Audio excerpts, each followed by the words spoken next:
Rockstar দেখতে আসছি, শুনে আসছিলাম একটু পচা টাইপের, কিন্তু এসে দেখে আরো পচা। কাহিনী তো নাই, একদমই কাহিনী নাই, মানে আমাদের টিকিটের দামটা দিয়ে দিলে ভালো হইতো। ওরা মুভি বুঝেই না, না বুঝেই দেখছি, তাই এমনটা হয়েছে। যেটা এখন আমরা দেখতেছি ইন্টারন্যাশনাল মানের ফিল্ম এবং খুবই ভালো। অন্য দার্সের গল্প এবং অন্যরকম একটা ফ্লেভার আছে।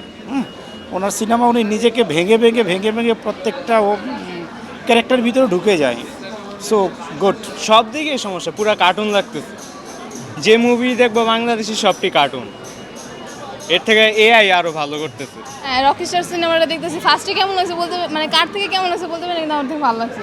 ওরা মুভি বুঝেই না, না বুঝেই দেখছি, তাই এমনটা হয়েছে। সব কিছু ওকে।